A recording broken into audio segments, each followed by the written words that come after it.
While the escalating Iran-Israel conflict puts the United States in a precarious position, facing intense pressure to intervene, even as it seeks to avoid another costly entanglement in West Asia. At the heart of this dilemma is the question, will America be drawn into the Iran-Israel war? The U.S. Embassy in Israel, struck by an Iranian missile on Monday, the first strike on an American diplomatic facility in this conflict, points at escalation concern bigger than ever before. Though, at least so far, the United States has spoken of restraint, there is also no denying that powerful forces are pushing America closer to deeper involvement. First, Israel's call. Prime Minister Benjamin Netanyahu has formally requested the United States military support to target Iran's deeply buried Fordo uranium enrichment site. Israeli officials confirmed they lack the capability to destroy this facility independently. Secondly, there is mounting domestic political pressure on President Trump from within his own party. Former Vice President Mike Pence stated that if Israel needs U.S. help to destroy Iran's nuclear program, the United States should be prepared to do it, calling Israel its most cherished ally. Republican senators and hawks in Washington have urged Trump to go all in, including providing bombs or flying with Israel.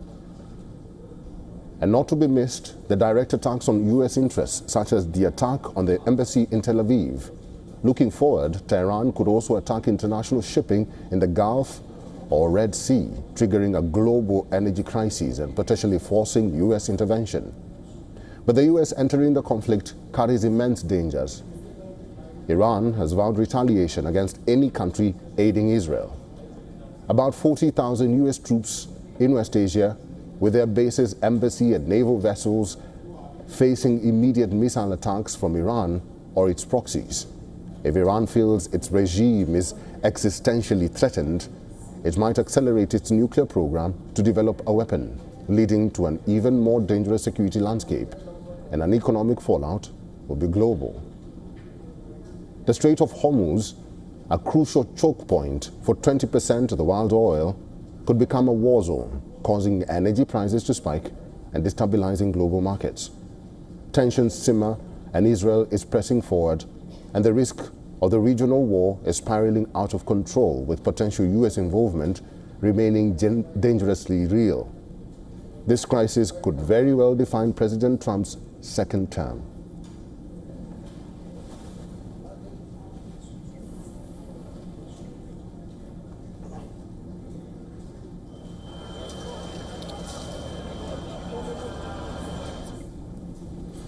Mr. Gabriel Noronha is a former special advisor for Iran at the U.S. State Department under Secretary of State Mike Pompeo and Executive Director of Polaris National Security, is joining us live from Washington, D.C. Mr. Noronha, welcome to the program.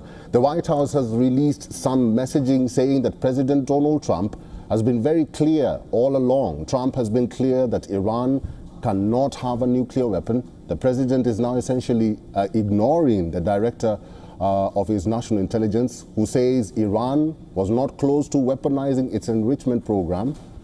The U.S. president insists right now that the United States is in a defensive posture in terms of assisting Israel. What do you read from what Trump is trying to say here? Look, President Trump is making clear that all of Iran's nuclear program will be destroyed. That includes Fordo, that includes everything in Isfahan, that includes everything in Natanz. And what that requires are difficult things that even I can't discuss on a program like this sometimes. But that is something that is going to be very difficult politically to do. And he is arranging everything so that there is full and complete political support within the Republican Party for that action. And since he leads that party, he is making clear that this is the decision that he's going to go with, and he needs full and total support, both from here, but the entire U.S. government. And so if Tulsi Gabbard is saying something differently, she needs to get in line. If others in the cabinet have their objections, that's the time when they need to shelve those objections and go fully with the president. And so that's the message President Trump is sending. Look, Israel has been incredibly effective so far in these negotiations, in these military operations. But the hard work remains ahead, especially as Fordo, which is buried under a half-mile of mountain, has not yet been struck at all. I think in the coming few days, we'll see some rather extraordinary things happen. Mr. Noronha, the Iranian government says parliament is drafting legislation to withdraw from the Nuclear Non-Proliferation Treaty, or the NPT. Why has Iran threatened to pull out of this treaty?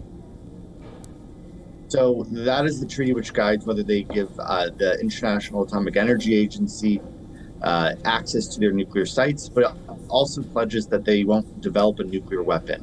And so this is all part of their prelude to building an eventual nuclear weapon. What they're saying is, now that we've been struck, we don't have any restrictions on ourselves, and we're prepared to go all the way to a nuclear weapon. Now, that's exactly why these strikes are so necessary in the first place.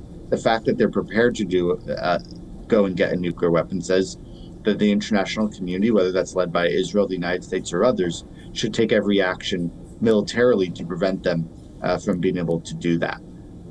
It's also an extremely aggressive effort, which basically indicates that they're prepared, if necessary, to nuke their adversary, Israel. Again, you don't build a nuclear weapon unless you're, if you're the Islamic Republic, unless you're interested in giving it to your terror proxies to actually be used. Mr. Noronha, the Kremlin spokesperson Dmitry Peskov says Russia is ready to act as a mediator between Iran and Israel, both of whom it has relations with. Reports indicate Israel is reluctant. Your view? You know, Russia played an interesting intermediary role in Syria in 2014 when they pledged to get rid of Bashar al-Assad's chemical weapons program. At the same time, Russia has not been a good faith actor in the negotiations previously. They often bragged that they were secretly supporting the Iranian regime's efforts to withhold concessions, that they were secretly undermining the United States and Israel's positions. And so I don't think that they are a good faith negotiator here, because they're very clearly on the Iranian regime's side. But if that's what's necessary to get them to the table, so be it. However, neither Israel nor the United States has any interest in really negotiating until all the strikes are over. Again, Iran has absolutely zero leverage today. They have lost all air control of their airspace. They've lost numbers of their top generals. They are losing their nuclear facilities every single day. And so if you're Israel or the United States, it's simply a matter of just continuing the campaign before you're going to get into any new negotiations. Mr. Noronha, finally and very quickly, what happens if the United States involves itself in this war? Look, if we are going to get involved militarily, it's for two reasons. One is if Iran attacks any U.S. personnel, whether those are in Iraq or in any of our other U.S. military bases in the region. The other would be if there's something that Israel cannot do that is necessary to actually eliminate Iran's nuclear program. If that's the case, I think the United States can and will step in and do the final thing. Iran might try to intervene militarily, but at this point, they have very few capabilities to actually do much harm at all. Mr. Noronha, we'll have to leave it there. Thank you for talking to us today.